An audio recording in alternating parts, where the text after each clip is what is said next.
Olá, sejam bem-vindos ao nosso módulo 3. Hoje,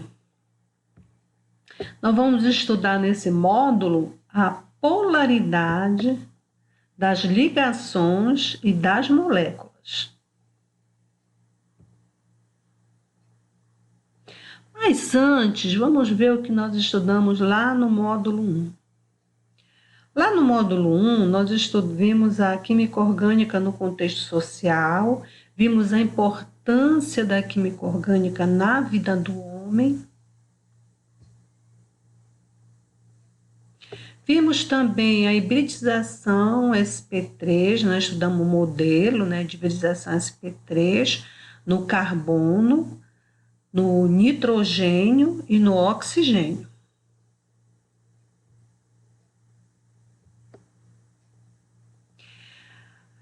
Vimos também que a hibridização sp3 é responsável pela formação de alcanos e ciclocanos. Só para relembrar, eu estou mostrando aqui para você um alcano de cadeia aberta, que é o propano.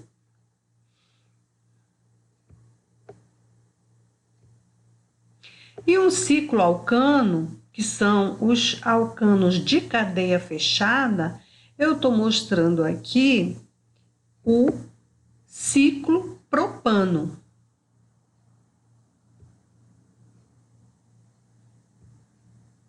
Nós vimos também que esses alcanos e cicloalcanos formavam substituintes alquila. Então, vamos relembrar. Aqui, você tem um substituinte alquila. Por quê? Veja bem, aqui nesse carbono primário, eu deveria ter 3 hidrogênios. Mas eu não tenho, eu tenho só 2. Eu tirei um hidrogênio de carbono primário. Como eu tirei hidrogênio de carbono primário, eu formei o propil. Tá? Então, veja bem, eu tirei hidrogênio daqui do carbono primário.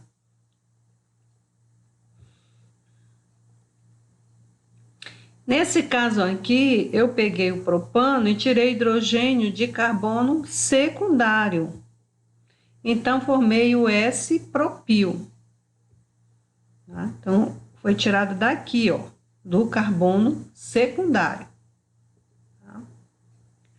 Ainda no módulo 01, nós estudamos que o carbono sp3 formava 4 ligações sigmas e que essas ligações sigma sofriam torção na ligação carbono-carbono.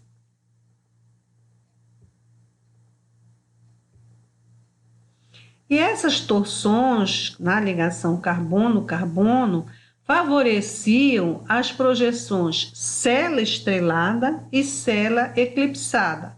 Então, vamos relembrar o que nós vimos. Ó. Aqui nós temos a célula estrelada. Os ligantes estão em oposição. Então, a célula estrelada. E nesse caso aqui, onde os ligantes estão em coincidência, você vê aqui, ó, a mesma posição espacial dos ligantes da parte de trás é igual à posição espacial dos ligantes da frente. Então, nesse caso, a gente está com a célula eclipsada. Tá? Então, isso que nós aprendemos no módulo 1. Agora, vamos ver o que foi que nós aprendemos no módulo 02. No módulo 02, nós aprendemos os compostos com carbonos sp2 e sp. Vimos o modelo de hibridização sp2. Vimos o modelo de hibridização sp.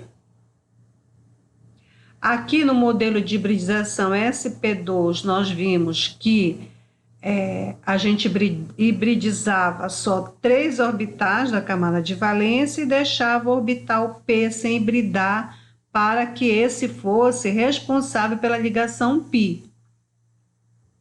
Na hibridização sp, no modelo, nós vimos que nós hibridizávamos só 2 orbitais, porque nós queríamos 2 ligações sigma. E ficavam 2 orbitais p para formar a ligação π. Vimos os compostos com carbono sp e estudamos a ressonância nos compostos com hibridização sp. Na ocasião, nós estudamos a ressonância no etino, também conhecido como acetileno, e estudamos também a ressonância no propino. Os carbonos com hibridização sp2, nós vimos que eles podiam formar vários compostos, né? Podiam formar os alcenos, nesse caso aí nós temos o eteno, poderíamos formar aldeído, nesse caso aqui nós temos um carbono só, olha, formando o aldeído. Ele é aldeído porque a carbonila está ligada diretamente ao hidrogênio. Então, nós temos aqui um carbono só, então se trata do metanal. Vimos também que poderíamos formar as cetonas. Por que é uma acetona? Porque a carbonila está entre 2 substituintes alquila e nesse caso nós temos a propanona. Vimos também que podíamos formar ésteres, aqui amida. Por que amida? Amida porque nós temos aqui a carbonila conectada num grupo NH2. Então é uma amida. Nós vimos também que nessas estruturas com carbono sp2, você tem aqui o oxigênio com hibridização sp2, aqui nós temos o nitrogênio com hibridização sp3 e temos também aqui o oxigênio com hibridização sp2, tá? Aqui o oxigênio com hibridização sp2 e aqui os 2 carbonos com hibridização sp2.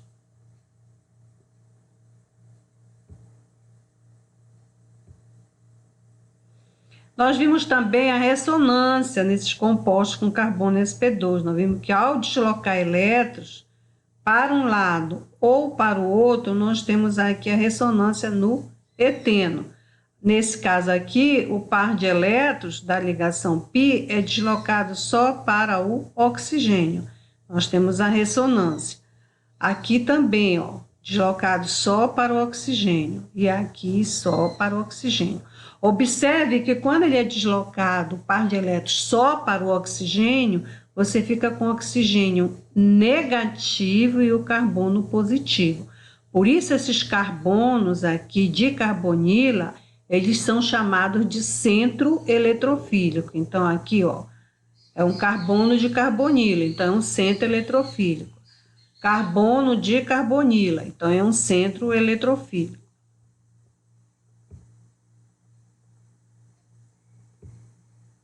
E agora nós vamos iniciar nosso módulo 3.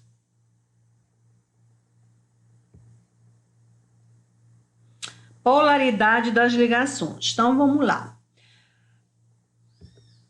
As ligações na química orgânica são ligações covalentes. São as ligações que unem os carbonos, preferencialmente, e esses carbonos são unidos através do compartilhamento do par de elétrons. Então, a ligação covalente, ela é conhecida por se formar através do compartilhamento de elétrons. Quando você compartilha o par de elétrons entre átomos, você pode formar 2 tipos de ligação covalente. As ligações covalentes denominadas de apolar. Essa ligação covalente denominada de apolar, ela é formada pela união de átomos de mesma eletronegatividade. E a ligação covalente denominada de polar, a ligação covalente denominada de polar, ela já é formada pela união de átomos de eletronegatividade diferente. Vamos relembrar o conceito de eletronegatividade. Um átomo ele é denominado de eletronegativo quando ele tem a tendência de puxar elétrons. Se ele está formando uma ligação, ele puxa elétrons da ligação para si. Então, na ligação covalente polar, como o próprio nome está dizendo, você vai fazer polos. Por quê? O átomo de alta eletronegatividade vai puxar para si o par de elétrons. Então, com isso, você cria um dipolo na ligação, por isso que ela é conhecida com o nome de polar.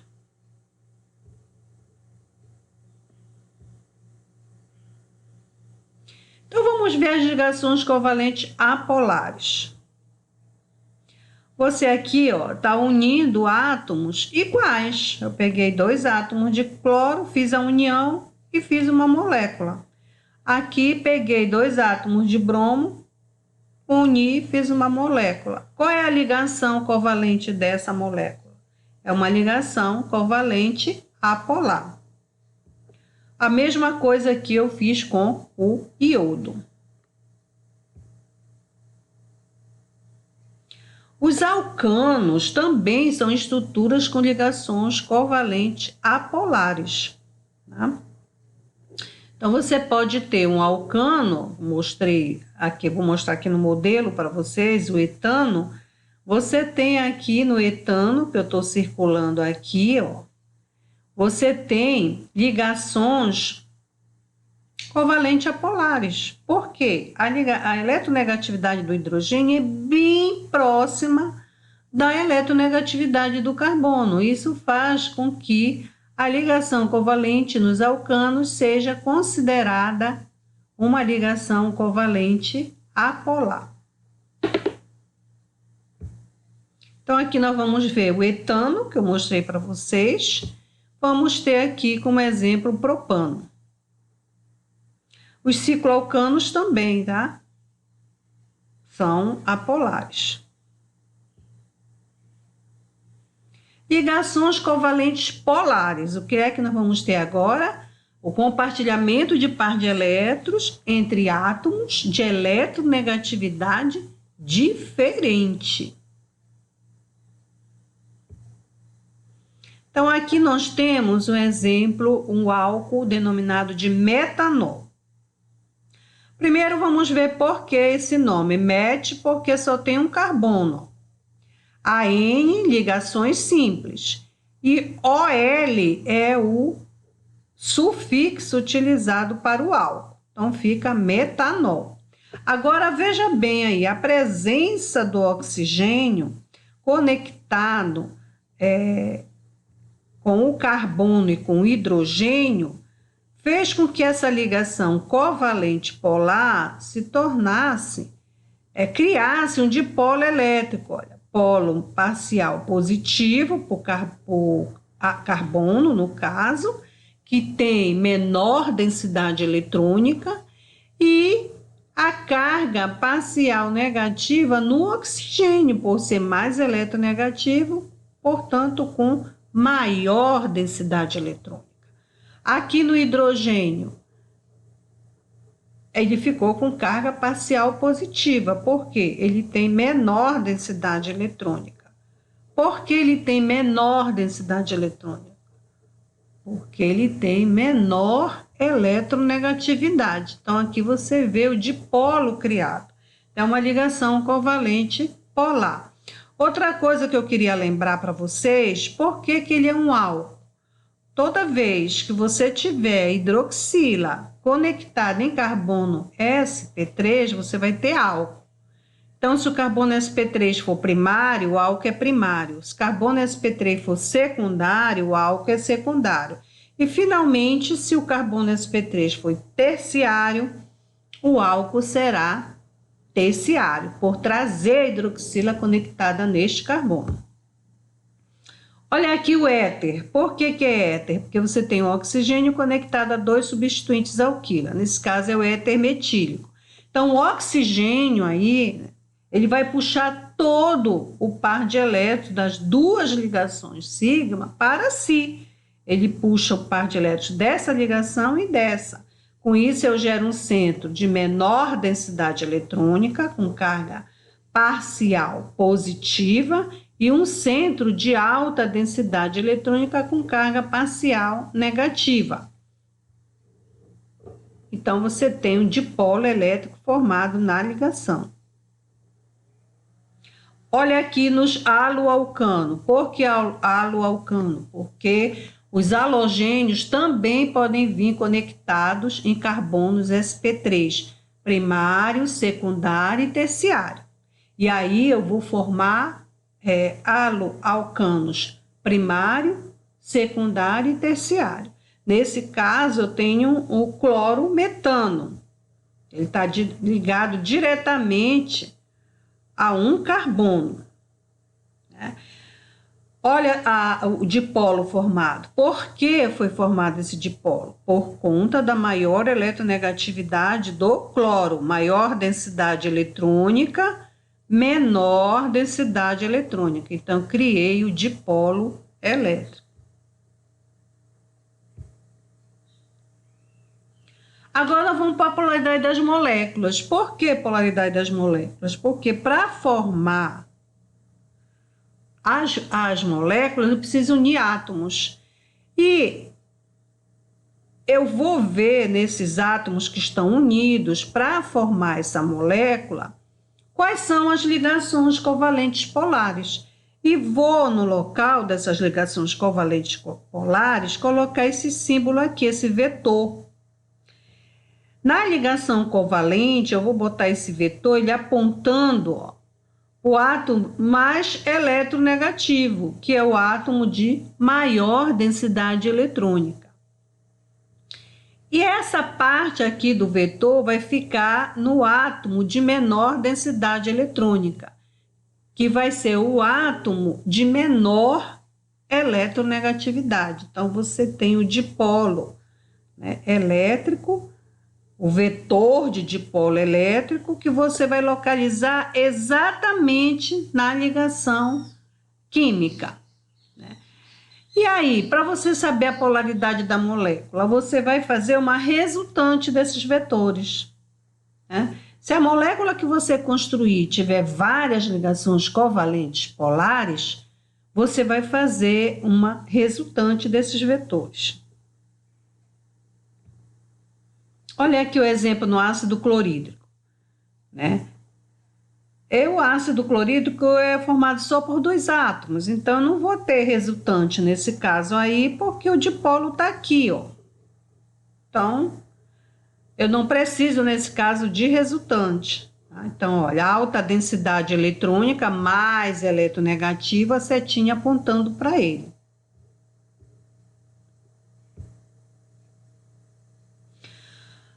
Bom, momento dipolar. Como é que eu faço para calcular o momento dipolar de uma molécula? O momento de dipolo, né, da molécula.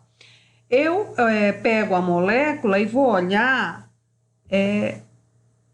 cada ligação da molécula. Eu vou olhar essas ligações covalentes polares, vou colocar o vetor em cada ligação, né? Covalente polar, e essa colocação de vetores nessas ligações irá contribuir para a polaridade da molécula, tá? E o momento de dipolo da molécula é calculado pela seguinte equação matemática. Você tem o momento de dipolo, é a carga, né, em unidades eletrostáticas de carga, a distância em Angstrom, e você vai ter que ter uma unidade, né? Então, pelo sistema internacional, você usa o Coulomb-metro.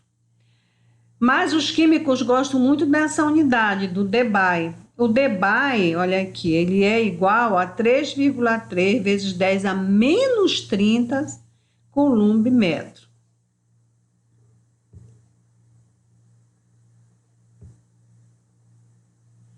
Então, vamos ver aqui moléculas polares, ou seja, o momento de dipolo tem que ser diferente de 0. Então, olha só aqui, de novo, nós estamos com metanol, e você vê aqui, ó, os dipolos elétricos criados e aqui o vetorzinho, mostrando o sentido desse vetor. Ele está apontando para o átomo mais eletronegativo. Só que nesse caso aqui eu vou ter que tirar uma resultante desses vetores de dipolo. E depois que eu tiro essa resultante, eu ponho naquela fórmula e calculo o valor do momento de dipolo para o metanol, que tem que ser diferente de zero. Nesse caso aqui, ó, não preciso tirar a resultante, porque o dipolo elétrico aqui, você lembra que molécula é essa? É um aldeído. Isso, é um aldeído. O aldeído, ele tem a carbonila conectada diretamente ao hidrogênio. Então, nesse caso, eu não preciso de resultante, né? Então, eu já calculo aqui, só com esse vetor, eu calculo já o momento de dipolo.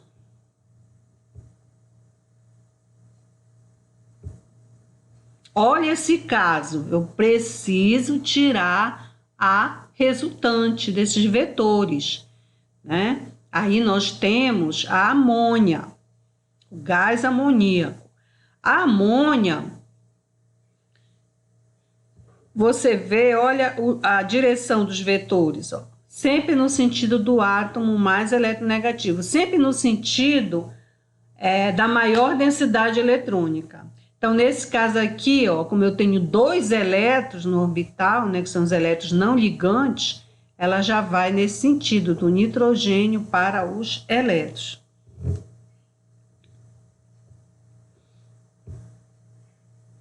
Olha uma coisa interessante aqui.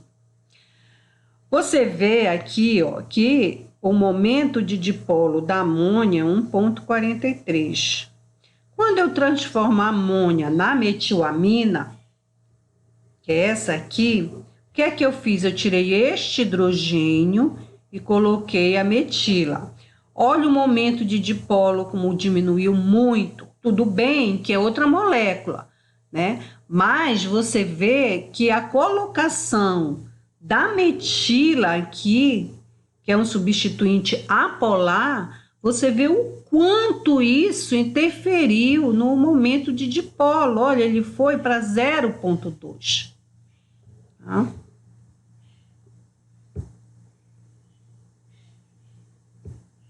Olha aqui o caso da água, né? Tem um momento de dipolo maior que o da amônia, 1,85 dBi. Tenho que tirar também as resultantes dos vetores, mas quando eu tiro um hidrogênio e substituo por uma metila e transformo em metanol, olha para quanto vai o momento de dipolo, 0,7, porque eu mudei a molécula agora colocando um substituinte apolar.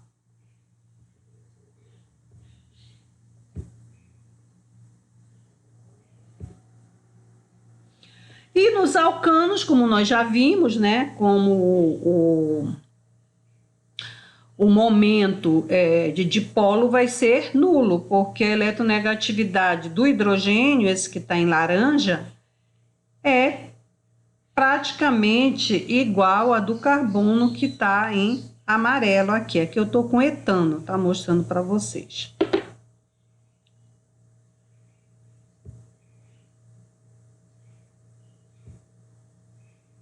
Agora nós vamos ver como é que se comporta o momento de dipolo da tua molécula quando você pega e trabalha com os halogênios, que são os elementos químicos que estão lá no grupo 17.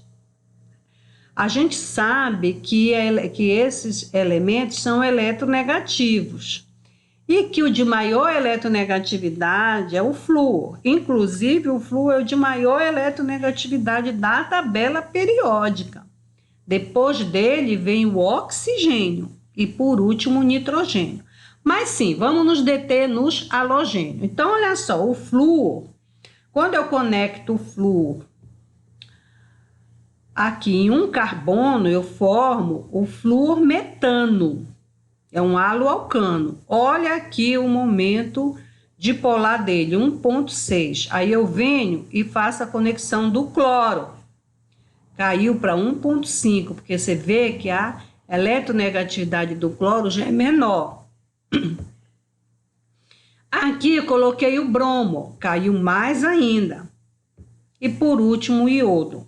Então, o de menor eletronegatividade foi o que teve menor momento dipolar. O de maior eletronegatividade foi o que teve maior momento de dipolo, ou momento dipolar. Então, esse exemplo aí mostra para você a importância da eletronegatividade no momento de dipolo da molécula, né? A importância da eletronegatividade do átomo, né? Para o cálculo aqui do momento de dipolo da molécula. Agora vamos ver uma molécula polar aqui, interessante. Olha só, essa molécula ela é apolar. Mas se você olhar, eu tenho diferença de eletronegatividade aqui entre o cloro e o carbono. Então, olha, eu tenho 4 vetores de dipolo, né, elétrico indicados nessa molécula, em cada ligação química. Então, eu deveria tirar a resultante, e a resultante é tirada. Só que essa resultante, ela dá nula. Os vetores se anulam. Por que que eles se anulam? Por conta da geometria da molécula. Aí você tem uma geometria tetraédrica, regular. Então, esse tetraedro regular vai fazer com que a resultante desses vetores seja nula. Então, o momento de dipolo será nulo e ela se torna apolar. Então, veja, apesar da molécula ser formada por 4 ligações covalentes polares, ela acaba sendo apolar. Então, esse exemplo ele mostra que a geometria da molécula também interfere no cálculo da resultante do dipolo, dos vetores de dipolo elétrico. Esse é o tetracloreto de carbono.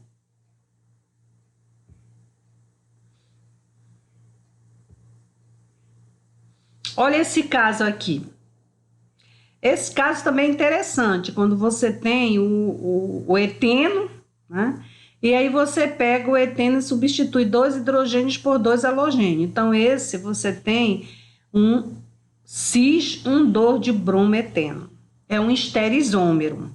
Por que que eu chamo de esterisômero? Porque eu tenho uma molécula onde eu não mudo a conexão dos átomos. A conexão dos átomos vai ser sempre a mesma.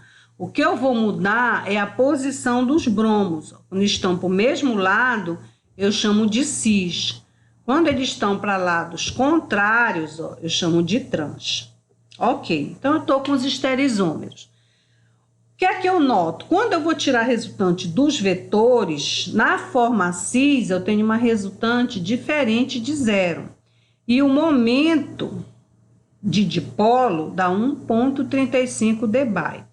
Quando eu vou tirar a resultante dos vetores de dipolo, esses vetores, se você prestar atenção, estão em sentidos contrários, então eles vão se anular. Então, olha o que acontece com a molécula trans. Ela fica sendo apolar, porque o momento de dipolo dela deu 0.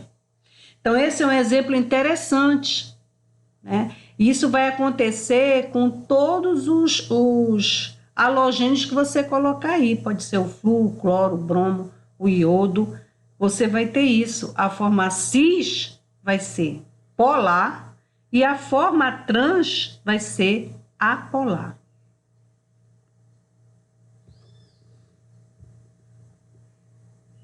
Eu acho que a gente acaba por aqui, gente.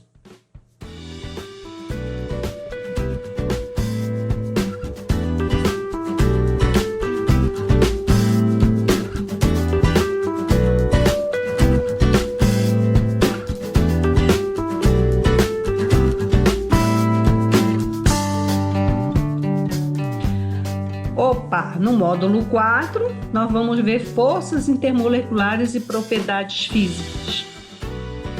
Nós vamos ver como é que essas forças intermoleculares influenciam na propriedade física. Força intermolecular é uma força que une uma molécula a outra molécula, tá?